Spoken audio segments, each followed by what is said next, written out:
invitamos a Martín Barsaski, que está aquí con nosotros. Martín, acompáñame, por favor.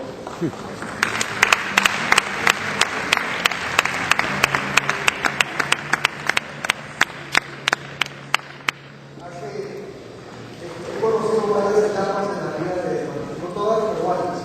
Hace algunos años, cuando yo trabajaba en el Foro Económico Mundial, iniciamos un programa que llamamos Global Leaders of Tomorrow, los líderes globales del mañana, gente joven que pensábamos que iba a tener posiciones inteligentes con respecto al futuro. Seleccionamos a Martín.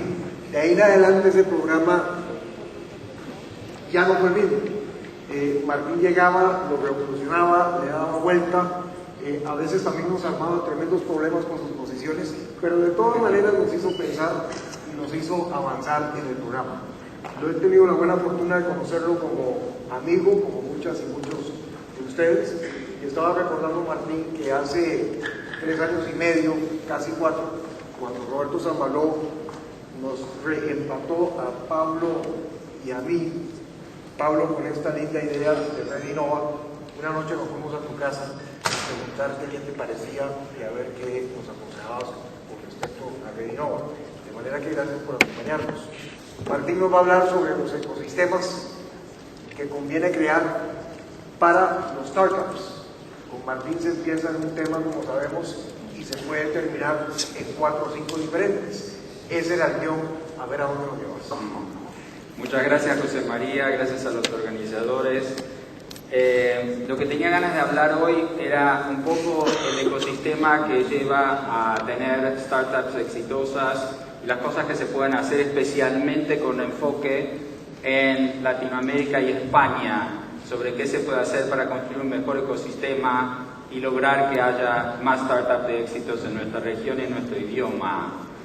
Iba a empezar con una anécdota y después pensé en los trolls, porque lo que pasa muchas veces cuando uno vive en Internet es que la gente que está en desacuerdo se expresa mucho más rápido que la que está de acuerdo, y me han puesto, y especialmente en España, como una idea de que cada vez que voy a decir algo digo, bueno, ¿y qué van a decir los trolls, no? Pero a veces digo, bueno, me voy a cagar en los trolls y voy a decir lo que realmente pienso, aunque ofenda, y tiene que ver con una comparación entre Inglaterra y España. Y con Inglaterra voy a terminar ofendiendo un poco a España, y voy a terminar ofendiendo a mi país natal, Argentina, que tiene esta rivalidad eterna con Inglaterra, que pasa por unas islas que están en el Océano Atlántico, a las que como dijo Borges cuando tuvimos una guerra con Inglaterra, que éramos 2 calvos peleándonos por un peine. Así definió Borges a la guerra de las Malvinas, con todo el respeto de los 1000 y pico de chicos que ahí murieron. Ahora, fui a Inglaterra la semana pasada con un grupo de emprendedores que se llama el Founders Forum, el foro de los fundadores. Y fuimos, esto está organizado por Brent Hoverman, que es el fundador de lastminute.com. Y fue impresionante cómo fuimos recibidos. Llegamos y lo primero que pasó, nos llevaron a 10 Downing. 10 Downing, que es como la Casa Blanca de los británicos. A todo esto yo nunca había estado en 10 Downing y resulta que es muy pequeña y modesta. No tiene nada que ver con yo creo que la embajada británica en Madrid es más grande que 10 Downing. Pero ahí estaba David Cameron recibiéndonos a unas 50 personas y explicándonos por qué era tan importante que viniéramos a vivir a Inglaterra. Básicamente, David Cameron diciéndonos que por favor nos vayamos a vivir a Inglaterra, que él entiende lo que hacemos, él entiende y nos quiere. Y después estaba George Osborne, el Chancellor of the Exchequer, que decía que por favor vayamos a Inglaterra, y en un momento me preguntó, ¿y tú conoces a una que se llama Elena Salgado? Con el que se trabajaba en Yastel. Y entonces, lo que yo quería contar, era que Zapatero no hace lo mismo, Cristina Kirchner tampoco, y salvo Piñera, que es una estrella en esto, Chile, muy pocos hacen lo mismo. Es decir, uno dice, al final, ¿cuál es el rol de un primer ministro, el rol de un presidente? El rol de un primer ministro, el rol de un presidente, es hacer lo que hace David Cameron y no es hacer lo que hace Zapatero. Y cuando yo me apunté al no les votes y dije no les votes porque son unos incompetentes, me refería a que son unos incompetentes en muchas cosas, pero concretamente en lo que nos concierne a todos nosotros, que es la creación de empresas. Son unos incompetentes porque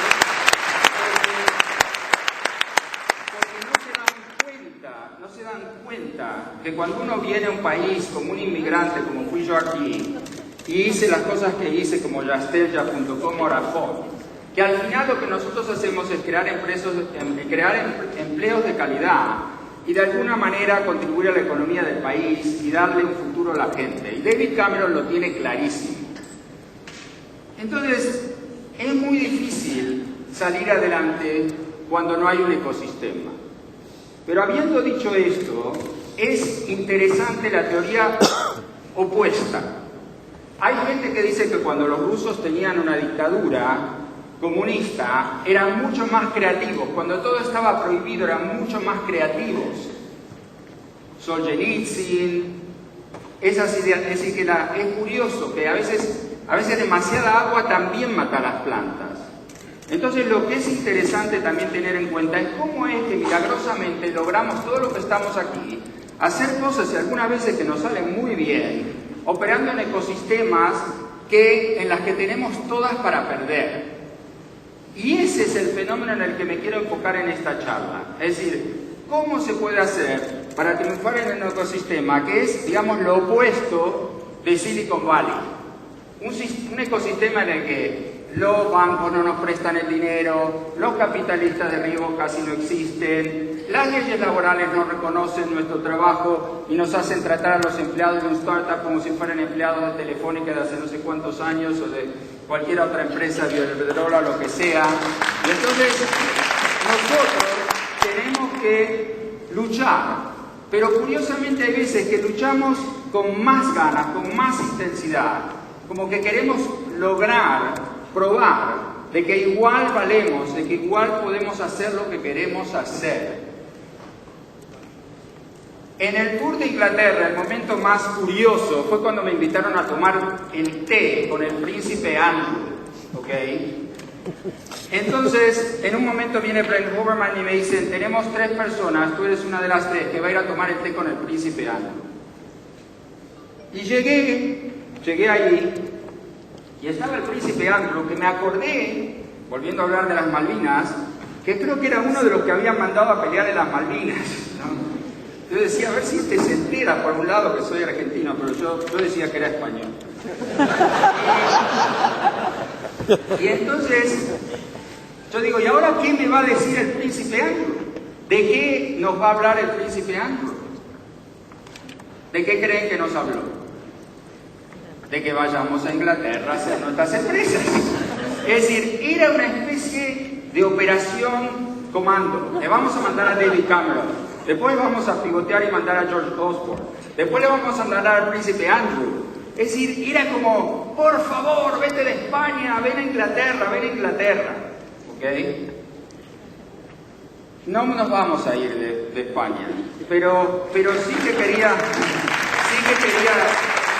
contar las presiones a las que estamos sometidos los emprendedores para irnos de aquí, básicamente. Desde adentro nos echan y desde afuera nos tiran, ¿no? Es como, y uno dice, ¿por qué? ¿Por qué luchamos? ¿Por qué estamos aquí? Bueno, yo creo que igual hay muchas oportunidades y se pueden hacer cosas increíbles en Latinoamérica y en España y en Portugal, en Iberoamérica.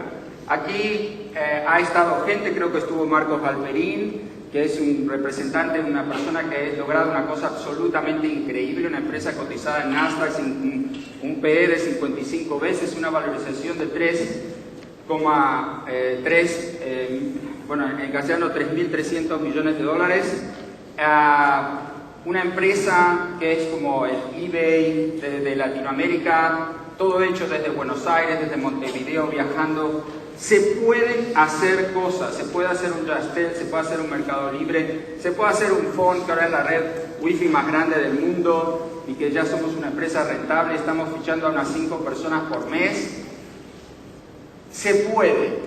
Ahora lo que yo me pregunto es, ¿por qué nos la hacen tan difícil? Es decir, ¿por qué tenemos nosotros tantas dificultades para hacer salir adelante? ¿O por qué este país prefiere tener unos bancos que tengan esclavizados a la gente con sus hipotecas, no le dejen mover, y un gobierno que se llama socialista pero defiende un régimen de esclavización de la gente a través de las hipotecas que ni siquiera en el capitalista Estados Unidos lo defienden, y en Estados Unidos uno devuelve la casa y a tomar por culo, y aquí el banco está toda la vida apretándote? ¿O por qué, por ejemplo, una persona que hace una empresa no se puede declarar en bancarrota? ¿Por qué no existe la bancarrota, que es algo tan normal en Estados Unidos, que va mal, te declaras en bancarrota? Aquí te puede perseguir la seguridad social por el resto de tu vida, ¿no? Es decir, son cosas que hay que cambiar. Pero el problema de las cosas que necesitamos cambiar los emprendedores en Latinoamérica y aquí, es que no son cosas populares. Cuando yo pongo en Twitter, y eso que yo creo que la gente que me sigue a mí en Twitter tendría que tener una cierta afinidad conmigo, por algo me están siguiendo en Twitter, ¿no? Y sin embargo, cuando yo pongo cosas como que en este país la gente habla muy mal de la empresa, pero lo que no hace falta es menos empresas, sino más empresas, ¿por qué no está tan claro que obviamente aquí los sueldos son una porquería? Porque no hay suficientes empresas peleándose por los empleados. Es así de sencillo. ¿Por qué ese concepto no ha quedado claro entre la gente, que los sueldos son una consecuencia directa? Aquí la gente cree realmente que los empresarios nos llamamos y nos ponemos todos de acuerdo para pagar unos sueldos de mierda. Es decir, no se dan cuenta que nosotros nos peleamos por los empleados. Por supuesto que nos peleamos por los empleados, y el tema es sano pelearse por los empleados. Es sano que la gente vaya a donde lo tratan mejor, le dan las mejores condiciones, le pagan más. Es sano. Es sano. Nosotros le robamos 26 empleados a Telefónica cuando hicimos ya.com en un día, le robamos 26 ejecutivos. Es sano. Ganaron 70 millones de euros. Es sano. ¿Ok? Esas cosas son buenas. No es bueno pensar en el Estado papá que te va a mantener toda la vida, ni la empresa papá que te va a mantener toda la vida. Es mucho mejor tener un montón de empresas que se peleen por ti. Y eso es muy difícil de explicar eso a la mayoría de la gente, porque lo que ve la mayoría de la gente es que no hay trabajo y que los sueldos son una mierda. Y se entiende que piensen así, pero es muy difícil llegar, es muy difícil crear el ecosistema que necesitamos para que esto no ocurra. Habiendo dicho eso, estamos en un sector que es especial, que tiene muy poco paro. Acabo de estar en Mallorca en una cosa que se llama Parkvip, me quedé alucinado. Y hay bastantes cosas así en España. Es decir, son núcleos de esperanza, núcleos de futuro, núcleos de posibilidades. Este país está como está porque puso todos los huevos en una canasta, y la canasta era de ladrillos, ¿ok? Nada más, no está todo mal en este país. Se encuentra gente muy buena, y la que no se encuentra tan buena, se encuentra gente muy inteligente que después uno puede en la empresa reeducarlos de todas o educarlos, no sé cómo decir. Los afluentes del Ebro no son el futuro de este país, y cuando yo veo que mis chicos en las materias de españoles que le tocan les hacen memorizar los afluentes del Ebro, yo digo, pero ese país no descubrió Wikipedia, Google. ¿Para qué coño tienen que Alexa, Isa, todo memorizarse los putos afluentes del Ebro?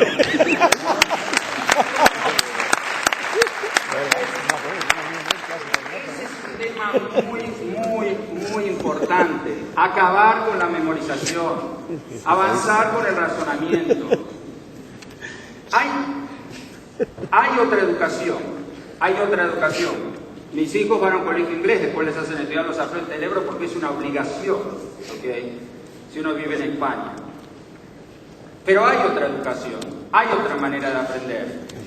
Pero lo que hay también es gente que es lo suficientemente lista como para cuando vienen a las empresas con las que trabajo yo, ya sea FON o todas las empresas en las que he invertido, gracias a Internet se han logrado escapar de esa idiotez que es en general la educación primaria y secundaria y universitaria, que yo creo que más o menos la mitad de lo que enseñan es útil y la mitad es una pérdida de tiempo, debe ser algo así. Y nunca sabemos bien cuál mitad están hablando. Uno cuando llega, uno puede, y hay gente que tiene un espíritu, y el espíritu lo saca adelante esté donde esté. Y así surgen empresas muy especiales, ya sea en Latinoamérica aquí. Y a mí me interesa como inversor, además de como consejero delegado de FON, como inversor, me interesa ayudar a invertir en las startups que existen aquí en Latinoamérica, porque me parece que nuestro idioma y nuestra cultura, el castellano, se merece destacarse. Si uno lo ve, el Internet en castellano está desvalorizado. Si uno ve lo que valen las empresas de Internet en castellano con respecto a lo que valen las empresas de Internet en ruso, un idioma que cada vez lo habla menos gente porque se están muriendo, ¿ok? No, en serio, lo digo así, decir la verdad. La expectativa de vida en Rusia, así. La gente se muere, nace y se muere. Es decir, nosotros tenemos un idioma en crecimiento, tenemos democracia, tenemos 450 millones de personas que hablan nuestro idioma. Pero ¿por qué las empresas de Internet en castellano valen tan poco? Porque no tenemos, como en Moscú es la ciudad que tiene más millonarios del mundo. Uno puede decir, qué asco. Pero por otro lado, ellos tienen un ecosistema de gente que les compra a las empresas. Y aquí ¿qué tenemos? Prisa en bancarrota, unidad editorial que da pena.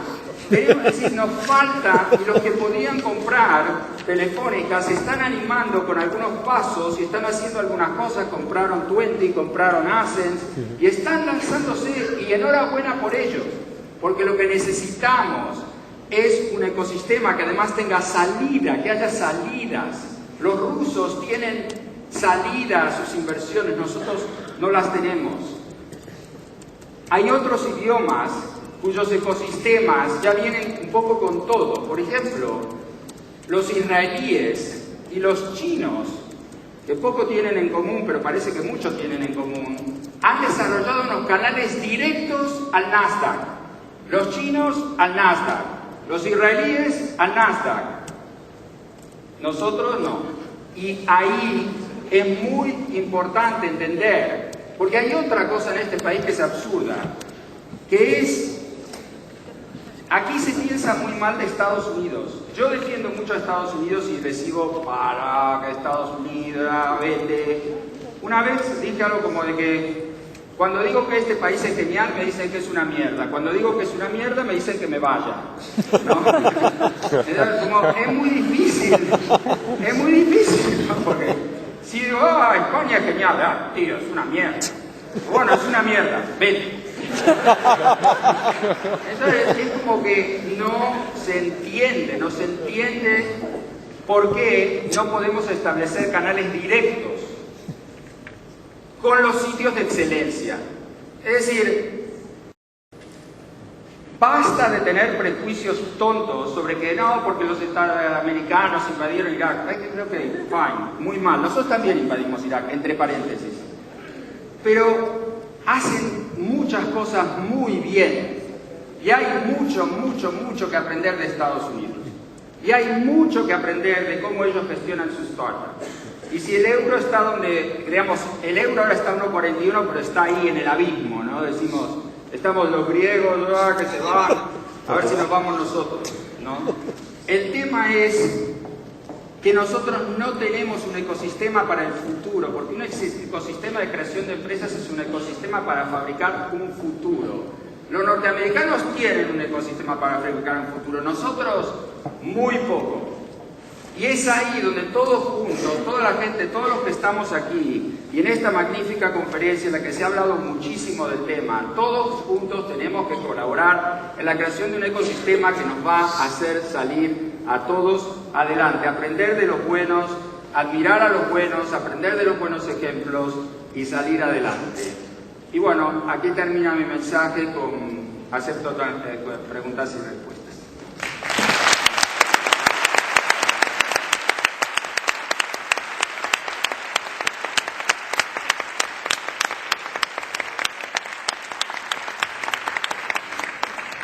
Hola, yo tenía una pregunta, es jodida.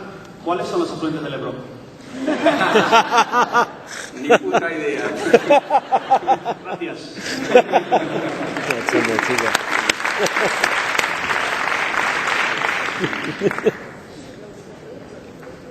Hola. Te doy un poco de background. Yo soy español, pero vivo en Estados Unidos y empecé una empresa ahí, así que he visto bastante la diferencia que hay. Yo creo que un gran problema que hay en España es cultural. Por desgracia en España hay una cultura en la que no se puede criticar. Toda crítica se toma de manera destructiva. Y también hay una cultura en la que el clavo que sobresale se lleva el leñazo. O sea, no nos gusta la diferenciación, no nos gustan las cosas diferentes.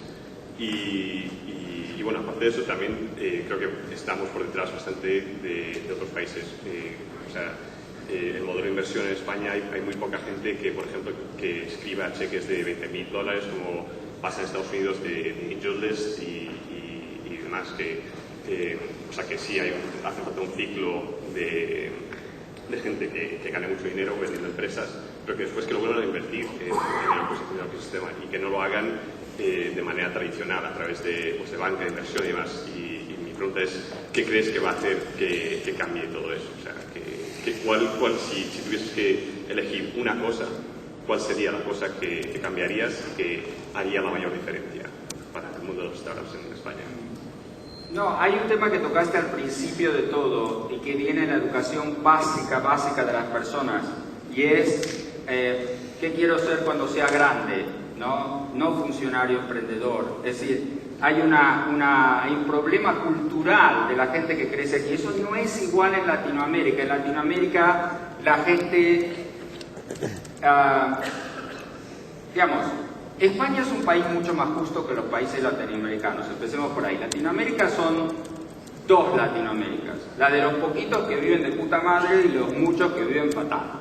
¿Okay? Si uno ve la distribución del ingreso en países como Argentina, Brasil, es increíble la injusticia social que se tolera en esos países y que aquí no toleramos, y eso está muy bien. Pero destacarse, lo que lleva a nivel social a tener esa justicia social, como tú dijiste, destacarse es normal para un argentino, para un brasilero, porque ya ellos, en general, la gente que sale adelante, seamos honestos, la mayoría de la gente que sale adelante en los países de Latinoamérica no son gente que viene de la favela, de la chabola y de la villa miseria. Esos en el fútbol. Pero los que salen adelante en cosas como las que hacemos nosotros son los chicos que fueron a Stanford, son los chicos que fueron a Harvard, son los, el que Saverín sea ahora un billonario, él llegó a Harvard, ¿okay? Para encontrarse con Mark Zuckerberg y hacer la película. Entonces, lo que quiero decir es que es como en una cultura de élite, como es Latinoamérica, los que vienen de la élite ya están acostumbrados a destacarse. Y en España hay una cosa, cuando yo vine a España, hice ya.com, y tuvimos bastante suerte, encontré un grupo de gente fantástica que vinieron a hacer la empresa conmigo, estábamos en el momento adecuado, invertimos 38 millones de euros y la vendimos 2 años más tarde por 550 millones de euros. Y yo estaba de fiesta, sí, me parecía genial lo que había pasado. Entonces viene un periodista y me dice, pero lo que usted hizo fue un pelotazo. Y yo, que como argentino me sonaba pelotazo, golazo. Un golazo es algo fantástico. Y yo pensé, un pelotazo será un golazo. Y entonces digo, ¿qué pelotazo? Bueno, vergüenza total, ¿ok? Es como decir que me voy a coger un taxi o un taxista en Argentina. Entonces, pero si uno trata de entender qué es lo que le ofendía a los españoles de lo que hicimos en ya.com, o a algunos españoles. Armamos una empresa, conseguimos millones de personas que fueran ahí, conseguimos el dinero para hacerla, se la vendimos a Deutsche Telekom, ni siquiera se la vendimos a nadie aquí. ¿Qué tiene de malo hacer eso? Entonces, Claro, está bien que uno tiene que decir, pero la cultura del dinero fácil corrompe, y yo puedo entender una línea moral ahí.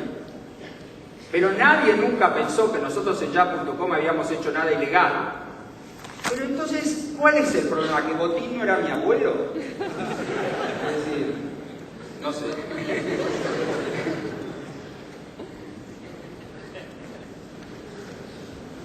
Buenas, mi nombre es Diego May, soy CEO de una empresa llamada Junar, y muchas veces he escuchado, estuve en el mundo de VC durante un tiempo, y escuché hablar de los ecosistemas, y entiendo también que muchas veces se habla de que el early stage, el capital ángel, es un poco la parte complicada de todo esto. Entonces quería saber cuál es tu punto de vista acerca de cómo está el capital semilla y el capital ángel en Latinoamérica y aquí en España, y tal vez cuál es tu rol cuando vos invertís en una empresa de estas y ver cómo se hace.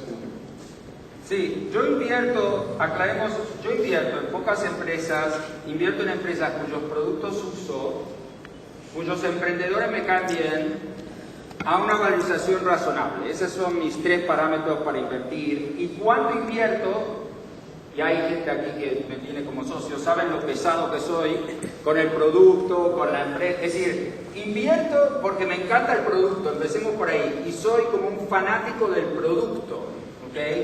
Y estoy siempre tratando de buscar maneras de hacer mejorar el producto. Por ejemplo, el otro día se me ocurrió hacer esa base de datos de los startups de Latinoamérica. No sé si alguien la vio. Le pusimos todo aquí, metimos un Google Doc y se empezaron a... Todo el mundo empezó y todo salió en Twitter. Yo puse, pero ¿quién tiene una lista tipo Crunchbase de Iberoamérica? Nadie sabía. Digo, bueno, acá metí un Google Doc y que a todo esto el Google Doc terminó hecho en la cuenta de mi esposa que está ahí sentada, de Lina. Y en su cuenta ahora ya tiene un Google Doc de todos los startups de Latinoamérica, todo eso y todas las cosas que... Y era impresionante, se ponían más y más y más, 70, 100, 200, 300, íbamos por, no sé, más de 300. Existe un ecosistema, lo que nos hace falta es un verdadero, amplio, completo ecosistema. El ecosistema norteamericano es grandes universidades. En España vamos fatal, no hay ni una en los primeros 100. Bueno, salvo el Instituto de Empresa y eso, pero no las universidades básicas. Una gran universidad. Al lado de Sand Hill Road, por ejemplo, Stanford, al lado de Sand Hill Road, donde están todos los venture capitalists. Algunos socios míos, Sequoia, Kleiner Perkins, todo eso. Después, todas las empresas que salieron de ex estudiantes de ahí, tipo Google, que habló Bernardo, Larry, Sergey y mucha gente más. Entonces, universidad, VCs, emprendedores que además dan para lo que se llama inversión ángel, que nunca he entendido de quién se le ocurrió eso. A mí los americanos tienen una beta que yo siempre lo sospecho religiosidad. Cuando me hablan de ángeles, de nubes, ¿no? Pero bueno, debe venir algo por ahí. Pero más allá de la sospechosa religiosidad, yo creo que eso sí que es un ecosistema, ¿ok? Y es muy difícil decirle a un chico español o a un chico latinoamericano, no te vayas a Silicon Valley, porque ahí una buena idea, una buena app, digamos, se pueden hacer cosas. Ahora, lo bueno para nosotros aquí y lo bueno para toda la gente de Latinoamérica es que el coste de empezar una startup ha bajado enormemente.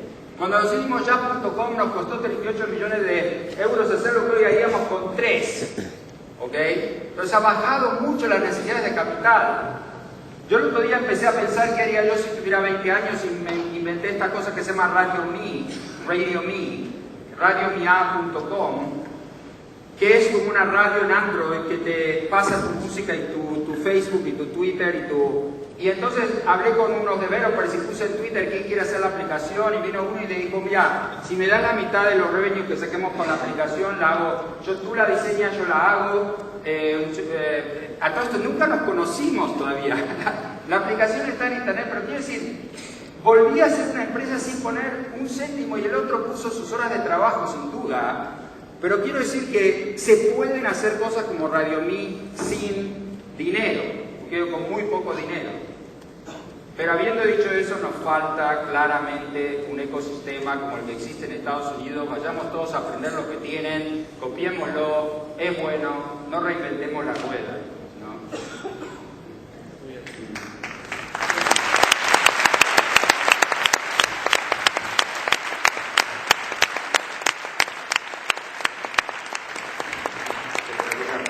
Muchas gracias, Martín.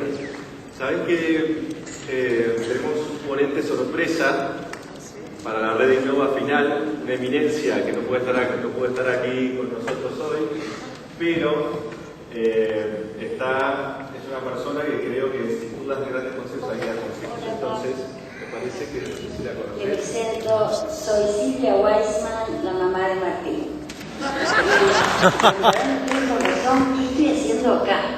Bueno, me llamó Pablo, me dijo que él se plantea lo siguiente: Martín es un consejero de emprendedores natural, con gran talento, y él se plantea, ¿quién será la persona que a su vez le ha dado consejos a Martín? De ahí que me invitó y yo participo muy contenta de hacerlo.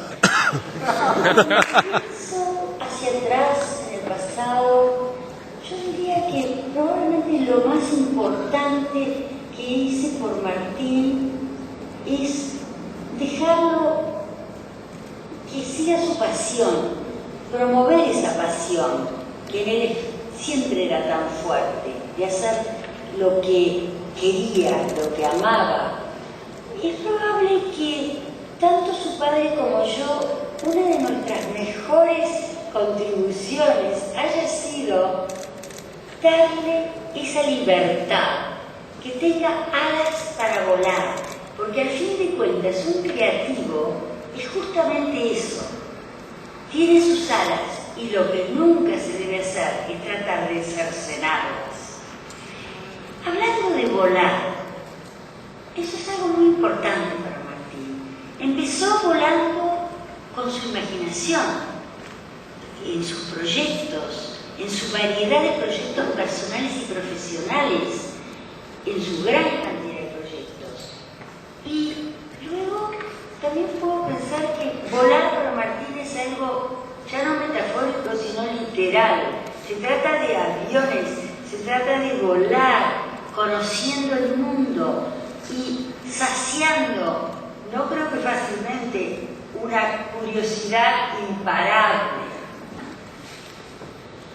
Ahora, si yo tengo que hablar con ustedes, con el público que está acá, con los futuros emprendedores, que sin duda van a tener éxito, tanto profesional como económico, y darles a ustedes algún consejito, les diría lo siguiente: es muy importante que ustedes, en este éxito económico que van a tener y profesional, logren que sea muy beneficioso para ustedes en distintos aspectos de la vida.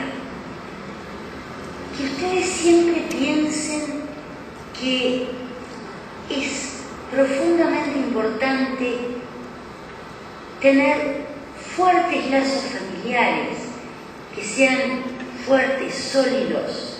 Como ustedes son emprendedores o lo van a hacer, es absolutamente seguro que van a viajar mucho, que van a conocer el mundo, probablemente van a vivir en distintas ciudades del mundo.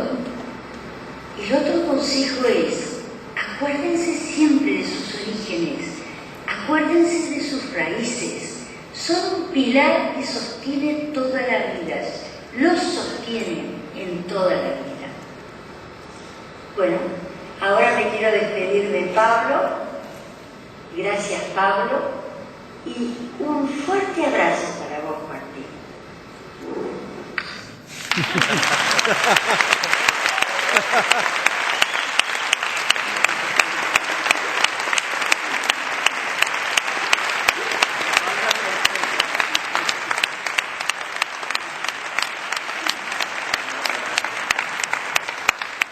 Ahora estoy como un programa de televisión.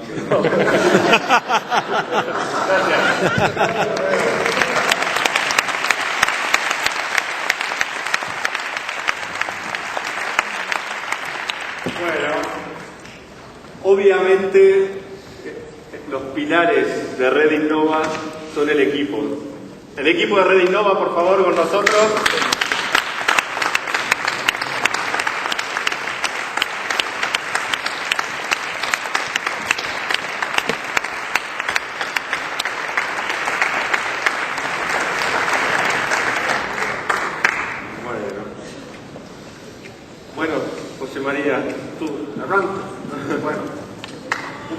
gracias por habernos dedicado este tiempo. Para nosotros ha sido realmente muy especial. Anoche en el Bernabéu un joven me decía que ya había hecho una nueva amistad, y yo espero que todas y todos se vayan con un amigo o amiga nuevo, con una idea que no habían escuchado y además con un cúmulo de conocimientos sobre estos temas relacionados al Internet que tanto nos apasionan. Hoy, una persona que está aquí con nosotros me decía: mire, José María, yo vengo de la administración pública, me pagué mi entrada, he tenido que tomar vacaciones para estar aquí estos 2 días, pero me rehúso, porque trabajo ayudando a la gente que está en el paro, me rehúso a decirle a esa gente sencillamente que no hay trabajo. Vengo a ver qué aprendo y cómo puedo ayudar a mi gente. Y verdaderamente me conmovió. Tenemos 2 días en que no he escuchado la palabra crisis ni una sola vez. Y cuando alguien la ha insinuado para darle vuelta y convertirla en oportunidad. Ojalá que todos salgamos de acá impregnados con ese espíritu de emprender, de triunfar, de ir adelante y de aprovechar la tecnología para el bienestar de las personas. Muchísimas gracias.